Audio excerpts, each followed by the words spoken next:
Hola, ¿qué tal? Muy bienvenidos a una nueva edición de Inversor Global TV. Conmigo está Diego Mateanich, yo soy Diego Martínez Bursaco, editor de Doble o Nada. En esta oportunidad vamos a hablar específicamente de la crisis financiera que hay en la Argentina y el control de cambios que aplicó el gobierno de Cambiemos, ¿sí? Hay muchas consultas, mucho revuelo entre nuestros lectores, sobre todo referido a una variable central que es el dólar en la Argentina, ¿sí? Muchas veces hablamos que Argentina es un déjà vu que va de extremo a extremo su economía y su bipolaridad, y el gobierno de Mauricio Macri, que empezó el 10 de diciembre del 2015, agarró el gobierno con cepo cambiario y con default, ¿sí? Default con los holdouts, y lo va a terminar de la misma manera, con control de cambios y con un default de las letras de tesorería. Entre las preguntas más usuales que nos llegaron recientemente en estos días, precisamente vinculado al dólar, nos dice, bueno, ¿qué va a pasar con el dólar? ¿Cuál es el dólar que tenemos que mirar? ¿Y cómo puede evolucionar el dólar a partir de ahora con el control de cambios vigente? Efectivamente, en la Argentina ahora hay tres tipos de cambios relevantes, ¿sí? Uno es el mercado único y libre de cambios, el mercado formal, el mercado en el cual el Banco Central es el principal oferente de dólares, ¿sí? Donde también a partir de las medidas en cuestión obliga a los exportadores a liquidar sus divisas, lo cual eso acrecienta la posibilidad y la potencialidad de recibir oferta de dólares en ese mercado cambiario. Y por el lado de la demanda hay un tema no menor, que las empresas no pueden comprar dólares para atesoramiento.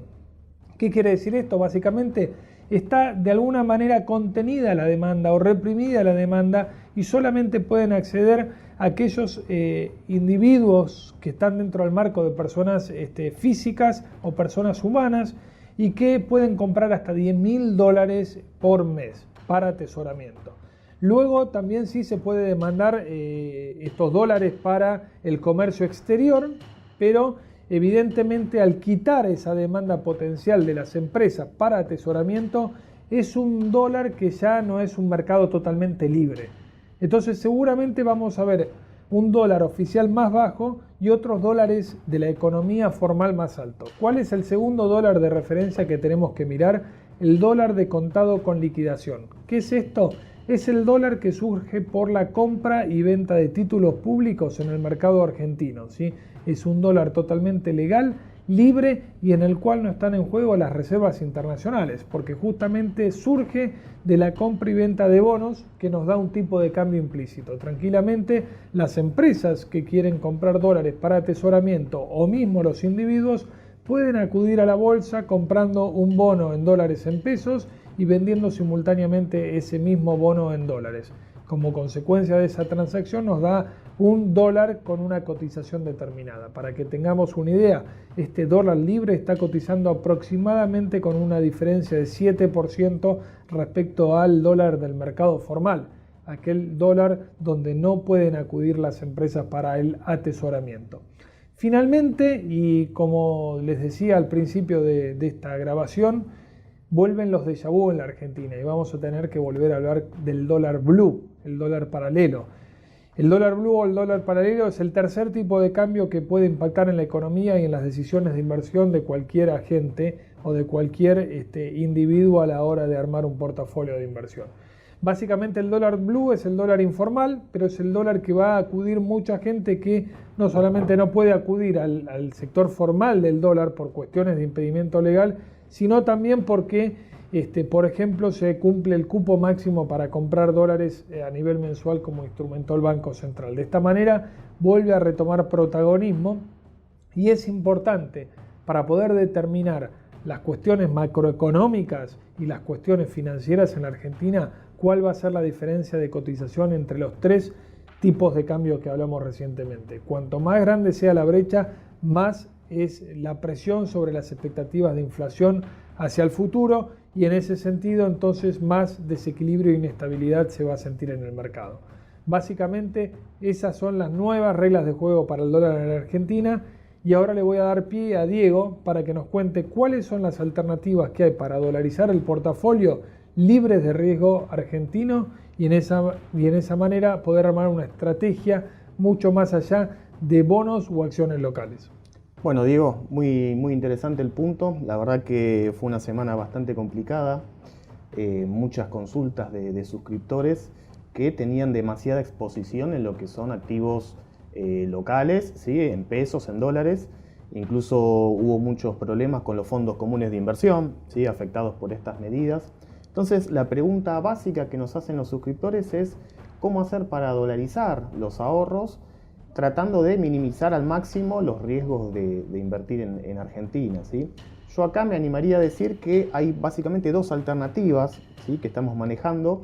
Una tiene que ver con fondos comunes de inversión, pero que no invierten en activos argentinos, ¿sí? Sobre todo esos fondos de inversión que invierten en renta latinoamericana, ¿sí? Hay invierten en bonos de Chile, en bonos de Brasil. No tienen un rendimiento demasiado atractivo, tienen un rendimiento entre el 4 y el 5% anual, no es un rendimiento muy que quizás valga la pena por ahí para un inversor que tenía un bono al 16%, ¿sí? Pero en este contexto creo que es una buena alternativa, ¿sí?, para diversificar sus ahorros, pero siempre fíjense que en la cartera, en la composición del fondo, no tenga exposición a activos argentinos, ¿sí? Ya sea que usen el Banco Santander, el Banco Galicia, el banco que sea, siempre chequeen bien la composición del fondo, ¿sí?